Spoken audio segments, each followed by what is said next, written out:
बिस्मिल्लाहिर्रहमानिर्रहीम। अस्सलाम वालेकुम। My name is Farhan Bilal. Dear students, last lecture में हमने पढ़ा कि वेक्टर्स को आपस में ऐड कैसे करते हैं और उसके लिए हेड टू टेल रूल क्या होगा और उसके लिए पैरेललोग्राम रूल क्या होगा। आज सब्ट्रैक्शन की बारी है। आज हम देखेंगे कि वेक्टर्स को हमने सब्ट्रैक्ट कैसे करना है, लिहाजा टॉपिक हमारा आज का सब्ट्रैक्शन ऑफ वेक्टर्स है। एक बात याद रखिएगा कि जिस तरह हम वेक्टर्स को आपस में ऐड कर सकते हैं through head to tail rule, इस तरह वेक्टर्स की सब्ट्रैक्शन भी हेड टू टेल रूल के तहत ही होगी। और जो वेक्टर की सब्ट्रैक्शन है वो दरअसल वेक्टर की एडिशन की तरह ही है। अब हमने दो वेक्टर्स को आपस में सब्ट्रैक्ट कैसे करना है, जरा उसे हम आज देख लेते हैं। तो लेट्स सपोज हमारे पास दो वेक्टर्स हैं ए एंड बी और आपसे कहा गया है कि ए और बी को आपस में सब्ट्रैक्ट करें, यानी ऐसा करें कि ए में से बी को सब्ट्रैक्ट कर दें। यानी कि हमसे पूछा गया है कि फाइंड करें कि ए माइनस बी क्या होगा। ए minus B,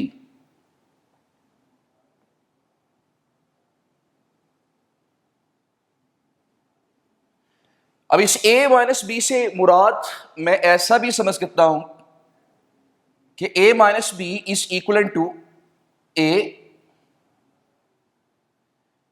vector a plus minus vector b। इसका मतलब यह हुआ कि अगर मैं a में से b को सब्ट्रैक्ट करना चाहता हूं तो मैं a में ऐड करूंगा किसको, माइनस b को। यानी वही बात जो मैंने आपसे कही थी कि जो सब्ट्रैक्शन ऑफ वेक्टर है दरअसल वो भी एडिशन की तरह की ही है। फर्क सिर्फ क्या है कि वहां हमने a में b को ऐड किया था और आज हम a में माइनस b को जब ऐड करेंगे तो हमारे पास automatically answer a minus B आ जाएगा। अब यहां क्वेश्चन पैदा होता है कि what is minus B, minus B क्या है। तो ये बात याद रखिएगा, this minus B is known as the negative vector of B. इसे नेगेटिव वेक्टर ऑफ बी कहा जाएगा। This is known as the negative vector of B. ये असल b का नेगेटिव वेक्टर है। अब किसी वेक्टर के नेगेटिव वेक्टर से मुराद क्या होता है, तो ये जरा बात सुन लें, तारीफ सुन लें कि किसी वेक्टर के नेगेटिव वेक्टर से मुराद एक ऐसा वेक्टर है जिसका मैग्नीट्यूड तो असल वेक्टर के बराबर होगा। यानी मैग्नीट्यूड मींस लंबाई असल वेक्टर के बराबर होगी लेकिन डायरेक्शन असल वेक्टर के मुकाबले में बिल्कुल ऑपोजिट होगी। मिसाल ले लेते हैं यहां पे कि फर्ज करें इस तरह मेरे पास a और b है, तो फर्ज कर लेते हैं कि let's suppose this is vector a and let's suppose this is vector b।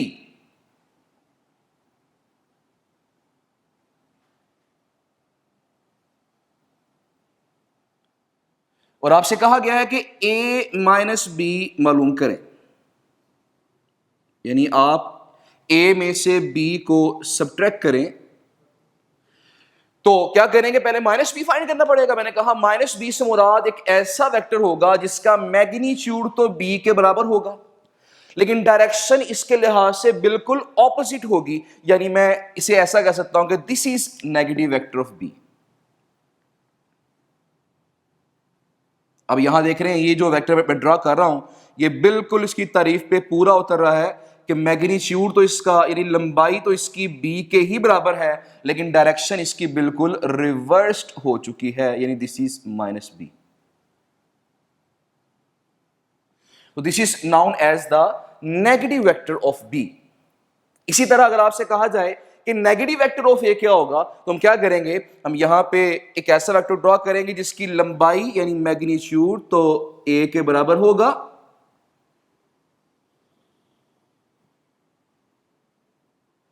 इसकी लंबाई तो a के बराबर ही है लेकिन इसकी डायरेक्शन जो है अगर a की राइट वर्ड है तो माइनस a की लेफ्ट वर्ड हो जाएगी। Now this is known as the minus a, यानी this is known as the negative vector of a।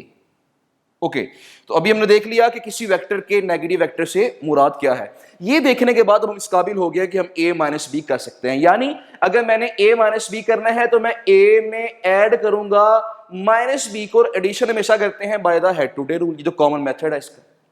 लिहाजा मैं ऐसा करूंगा कि अब यहां फर्स्ट वेक्टर ए है और सेकंड वेक्टर माइनस बी है, तो क्या करेंगे, फर्स्ट वेक्टर ए के हेड पे सेकंड वेक्टर माइनस बी की टेल आएगी।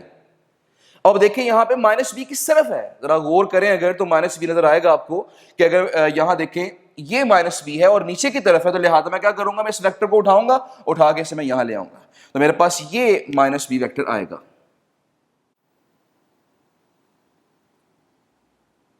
Now this is vector minus B. आप देख रहे हैं कि मैग्नीट्यूड तो वही रखूंगा मैं, लेकिन डायरेक्शन को थोड़ा सा रिवर्स इसे कर देंगे बिल्कुल। अब यहाँ एक बात और छोटी सी ज़हन नशीन कर लें कि कुछ बच्चे डेफिनेशन लिखते हुए ये कहते हैं कि the vector whose magnitude is equal to the original vector but its direction is different। तो यहाँ different का बड़ा इस्तेमाल नहीं करना, क्योंकि different तो इसके लिहाज से इधर भी हो सकती है, इधर भी हो सकती है, इधर भी हो सकती है। आपने हमेशा यहाँ पे opposite का या reversed का जो वर्ड है इस्तेमाल करना है कि ऐसा वेक्टर जिसका magnitude, the vector whose magnitude is equal to the original vector but direction is totally opposite is known as the negative vector of that vector। Okay अब ये माइनस बी आ चुका है। अब रिजल्टेंट कैसे मालूम किया जाए, तो क्या करेंगे, फर्स्ट वेक्टर की टेल को यहां पे हम ज्वाइन करेंगे सेकंड वेक्टर के हेड के साथ। This is known as the resultant vector, और मैं लिखूंगा this is equal to A minus B, R is equal to A minus B. तो इस तरह हमने दो वेक्टर्स को आपस में सब्ट्रैक्ट कर लिया है।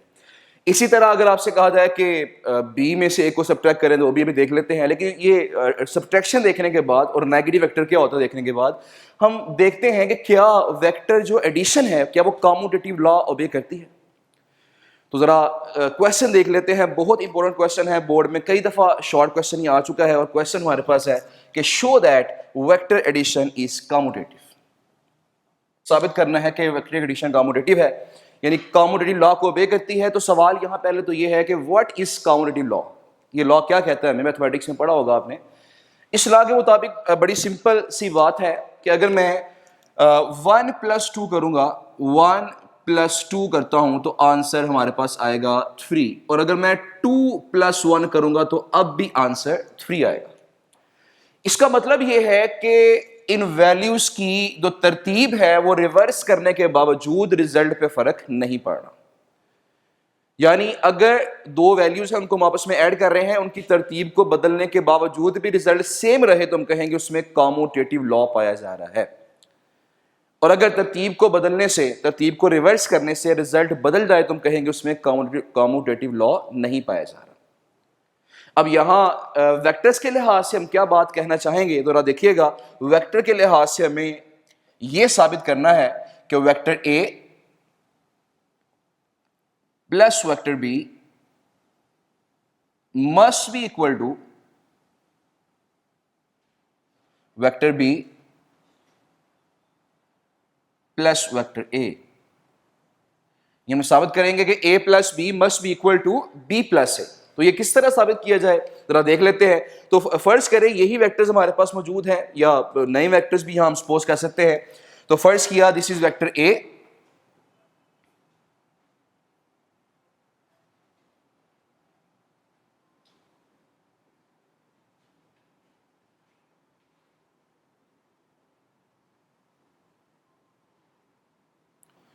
this is vector A and this is vector B,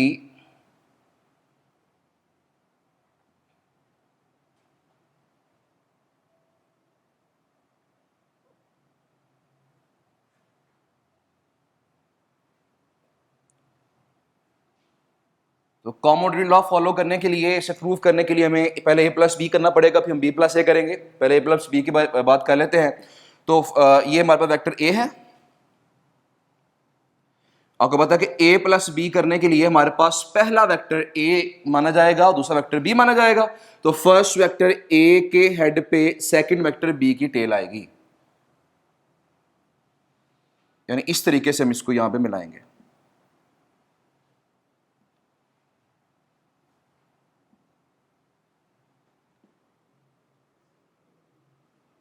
okay, तो यहां पे हमने अब a प्लस बी कैसे मालूम करना है, तो फर्स्ट वेक्टर के टेल को मिलाएंगे सेकंड वेक्टर के हेड के साथ, तुम्हारे पास ये रिजल्ट आएगा। Now this is known as the resultant and r is equal to a plus B. ये a प्लस बी के बराबर है। अब यहां इसी डायग्राम में हम b प्लस ए भी कर लेते हैं। वो कैसे करेंगे कि b प्लस ए के लिए पहला वेक्टर b है और दूसरा वेक्टर यहां पे a है, यानी पहले हम b को ड्रॉ करेंगे, बाद में हम a को ड्रॉ करेंगे। वो कैसे करेंगे जरा देखिएगा कि मैं जहां से पहले मैंने a को शुरू करके ड्रॉ किया था, मैं वहीं से पहले b को ड्रॉ कर लेता हूं। तो मैं कैसे ड्रॉ करूंगा जरा देखिएगा। इस तरह से ये हमारे पास वेक्टर b आ चुका है, दिस इज वेक्टर बी। तो पहला वेक्टर ड्रॉ हो चुका है। अब यहां बारी आएगी दूसरे वेक्टर की, तो वो कैसे ड्रॉ करेंगे। अब बी के हेड पे ए की टेल आएगी और ए की टेल यहां पे इस तरह से इसको उठाऊंगा, मैं सिंपल यहां पे ले आऊंगा और जब मैं इस ए को यहां ऐसे ड्रॉ करूंगा, मैंने इस ए को उठाया और सिंपल में यहां लेके आया, तो मैंने क्या किया, मैंने बी के हेड से यानी फर्स्ट वेक्टर के हेड से मैंने सेकंड वेक्टर यानी ए के टेल को मैंने ज्वाइन कर दिया। अब इसका रिजल्टेंट कैसे मालूम करेंगे। रूल वही है कि पहले वेक्टर की टेल को मिलाया जाएगा दूसरे वेक्टर के हेड के साथ, और जब मैं ऐसा करूंगा तो आप क्या देख रहे हैं यहां पे, जब मैंने ऐसा किया तो हमारे पास ये आर आ गया है, this is R and this R is equal to B plus A. अब यहां एक बात जरा गौर कीजिएगा कि जो लंबाई ए प्लस बी की है वही लंबाई बी प्लस ए की है, और जो डायरेक्शन a प्लस बी की है वही डायरेक्शन b प्लस ए की है। तो जब दो वेक्टर्स का मैग्नीट्यूड भी सेम हो और डायरेक्शन भी सेम हो, those vectors are known as the equal vectors. ये आपस में इक्वल हैं, तो two vectors are said to be equal if they have same magnitude and same direction. और यहां दोनों शराइत पूरी हो रही हैं, दैट इज व्हाई मैं कह सकता हूं इस केस में कि a प्लस बी और b प्लस ए आपस में बराबर हैं, यानी एडिशन ऑफ वेक्टर्स के अंदर कम्यूटेटिव लॉ ओबे होता है। फिर हमने साबित किया कि वेक्टर एडिशन इज कम्यूटेटिव। अब यहां सवाल जहन में आता है कि क्या वेक्टर सबट्रैक्शन भी कम्यूटेटिव होगी। जरा चेक कर लेते हैं कि क्या वेक्टर सबट्रैक्शन कम्यूटेटिव है। अच्छा, एक छोटी सी बात यहां पे गौर कीजिएगा पहले कि मैंने ऐसा नहीं किया कि मैंने दोनों जो a प्लस बी और b प्लस, दोनों के मैंने अलग अलग डायग्राम ड्रॉ किए, मैंने एक ही डायग्राम में दोनों को कवर करने की कोशिश की है। इसकी वजह सिर्फ ये है कि अगर मैं ऐसा करूंगा तो जितनी लंबाई इस केस में a की थी उतनी लंबाई इसमें रहेगी, जितनी लंबाई इस केस में b की है उतनी लंबाई पहले केस में b की रहेगी। तो यहां लंबाइयों में खास फर्क नहीं आएगा। लेकिन अगर मैं पहले यहां a प्लस बी कर लूं और अलग यहां नीचे b प्लस ए कर लूं, तो साबित तब भी ये हो जाएगा कि a प्लस बी और b प्लस ए बराबर हैं, लेकिन तब ड्रॉ करने में थोड़ी बहुत लंबाई में फर्क आ सकता है, जिससे हमें जो रिजल्ट है थोड़ा डिफरेंट महसूस हो सकता है। इसलिए बेहतर ही है कि आप इसी पैटर्न के ऊपर इसको सॉल्व करेंगे ताकि इसमें लंबाइयों में चेंज ना आए। ओके, इसके बाद हम देखते हैं कि क्या वेक्टर सबट्रैक्शन कम्यूटेटिव है, यानी क्या ऐसा हो सकता है कि जिस तरह हमने वहां बात कही है कि a plus B is equal to B plus A, तो क्या a माइनस बी और b माइनस ए आपस में बराबर होंगे।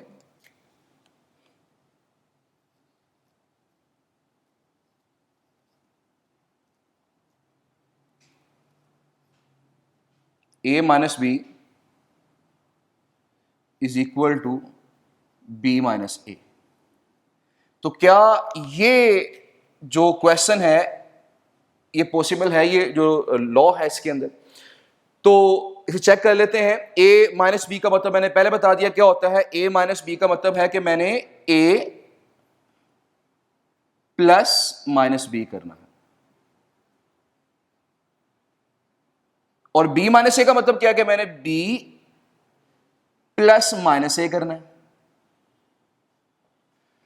अब यानी कि इस केस में मैंने a में माइनस बी को ऐड करना है और इस केस में मैंने b में माइनस ए को ऐड करना है।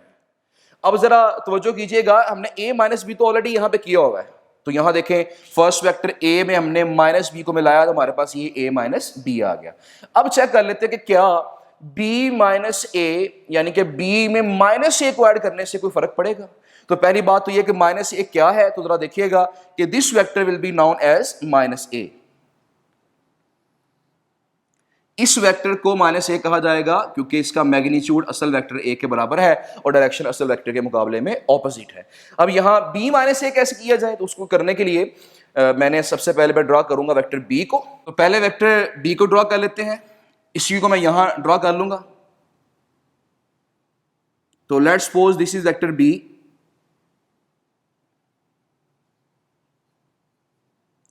अभी में हमने ऐड करना है माइनस ए को, यानी मैं इस बी के हेड पे माइनस ए के लिए लगाऊंगा। अब माइनस ए इस तरफ है, जब मैंने इसको यहां में लाया हमारे पास ये माइनस ए आ गया है, तो माइनस ए, और यहां पे रिजल्टेंट कैसे मालूम करेंगे? रिजल्टेंट निकालने के लिए आपको पता है कि फर्स्ट वेक्टर के टेल को मिलाया जाएगा सेकंड वेक्टर के हेड के साथ। तो यहां देखिए जब मैं इसको ऐसे मिलाऊंगा तो मेरे पास ये रिजल्टेंट वेक्टर आया है। और जरा गौर करें कि ये जो हमारे पास b माइनस ई वेक्टर आया है, r is equal to b minus A. अब ये जो b माइनस ए वेक्टर है, जरा गौर करें कि क्या ये दोनों आपस में इक्वल हो सकते हैं? देखें इसकी डायरेक्शन जो है वो इस तरफ है और इसकी डायरेक्शन ऊपर की तरफ है। इसका मतलब ये हुआ कि दोनों की डायरेक्शन सेम नहीं है। और हमने कहा था दो वेक्टर्स आपस में सिर्फ तब ही इक्वल होंगे जब उनका मैग्नीट्यूड भी सेम हो और डायरेक्शन भी सेम हो। तो यहां मैग्नीट्यूड तो सेम हो जाएगा लेकिन डायरेक्शन यहां पे कभी सेम नहीं होगी। इसका मतलब ये हुआ कि a minus B is not equal to b minus A, ये आपस में इक्वल नहीं होते। तो कॉम्यूटेटिव लॉ देखने के बाद अब हम एक बात और देख लेते हैं कि क्या वेक्टर एडिशन में एसोसिएटिव लॉ ओबे होता है। अब इस तरह कॉम्यूटेटिव लॉ था उसमें हम दो वैल्यूज की बात करते हैं, तो यहां पे जो एसोसिएटिव लॉ है यहां फर्क सिर्फ इतना सा है कि यहां पे हम तीन वैल्यूज की बात करेंगे। यानी मैं यहां पे फर्ज करें हमारे पास अगर नंबर के लिहाज से बात कर लेते हैं या वेक्टर के लिहाज से बात कर ले, तो हम साबित करना चाहते हैं कि a plus B plus C, a plus B plus C must be equal to c plus b plus a। यानी कि अगर ऐसा हो गया कि तरतीब को उल्टाने से रिजल्ट सेम रहा तो हम कहेंगे कि वेक्टर की एडिशन जो है उसमें एसोसिएटिव प्रॉपर्टी पाई जा रही है। तो वहां हमने दो वेक्टर्स की बात की थी, अब यहां हमें तीन वेक्टर्स की बात करनी पड़ेगी। तो जरा चेक कर लेते हैं। फर्ज किया हमारे पास वही दो वेक्टर्स हैं, वेक्टर ए है वेक्टर बी है, और फर्ज कर लेते हैं कि now this is vector C.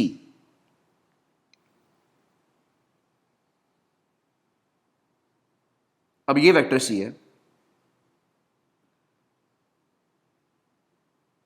अब यहां पहले हम a प्लस बी प्लस सी कर लेते हैं, तो यहां मेरे पास आएगा वेक्टर a और फर्स्ट वेक्टर a के हेड पे सेकंड वेक्टर b की टेल आएगी। तो यहां हम लिखेंगे वेक्टर b,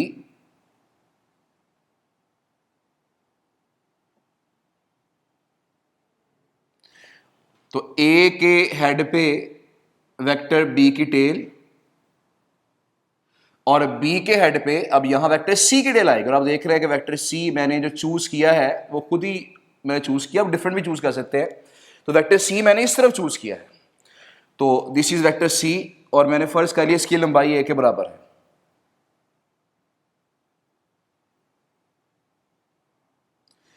तो दिस इज c। अब यहां एक सवाल आपसे है कि जरा सोचें, क्या मैं वेक्टर c को इस केस में नेगेटिव वेक्टर ऑफ a कह सकता हूं? यानी मैं क्या ऐसा कह सकता हूं कि c is equal to minus A? तो जरा याद करें नेगेटिव वेक्टर की डेफिनेशन क्या थी। हमने कहा था ऐसा वेक्टर जिसका मैग्नीट्यूड तो असल वेक्टर के बराबर होगा लेकिन डायरेक्शन रिवर्स हो जाएगी, ऑपोजिट हो जाएगी। तो यहां राइट वर्ड है यहां लेफ्ट वर्ड है, तुम कहेंगे ये जो दोनों वेक्टर हैं एक दूसरे के नेगेटिव हैं। यानी एक अगर राइट वर्ड है दूसरा लेफ्ट वर्ड है, मैग्नीट्यूड सेम है लेकिन डायरेक्शन यहां पे ऑपोजिट है। तुम कहेंगे ए सी इज इक्वल टू माइनस ए, या हम ये भी कह सकते हैं कि ए इज इक्वल टू माइनस सी, जो ए है वो माइनस सी के बराबर है। तो ये दोनों एक दूसरे के नेगेटिव वेक्टर्स हैं। ओके जी, तो a प्लस बी प्लस सी हमने करना है फर्स्ट वेक्टर a के हेड पे सेकंड वेक्टर के b की टेल और b के हेड पे c की टेल। अब यहां रिजल्टेंट कैसे मालूम करेंगे? तो यहां रिजल्टेंट ड्रॉ करने के लिए यहां इसको ऐसे मिला दिया जाएगा।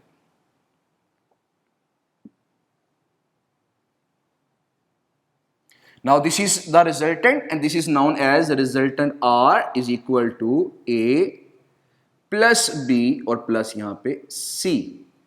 अब इसके बाद हम चेक कर लेते हैं कि क्या C plus B plus A का आंसर भी यही आएगा, तो जरा देख लेते हैं इसको भी। तो पहले ड्रा करना पड़ेगा वेक्टर C को। अब वेक्टर C को हम कैसे ड्रा करें?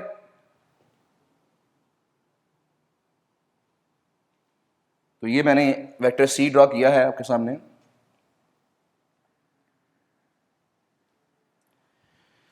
तो ये देखिए ये वेक्टर C है, वेक्टर C की डायरेक्शन लेफ्टवर्ड है तो मैंने लेफ्टवर्ड ड्रॉ कर दिया। अब C के हेड पे B की टेल आएगी, B किस तरफ है? अपवर्ड, B अपवर्ड है, तो यहां इसको मैं ऐसे लिखूंगा।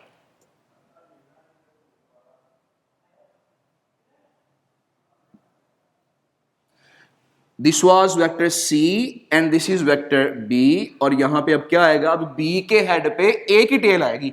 अब A किस तरफ है? A तो राइटवर्ड है। अब जब A राइटवर्ड होगा तो यहां हम इसको ऐसे ड्रॉ करेंगे।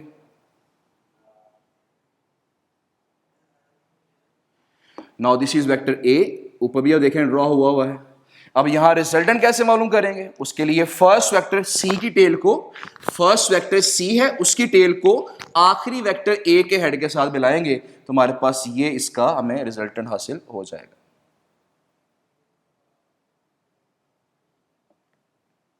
Now this is R is equal to C plus B plus A।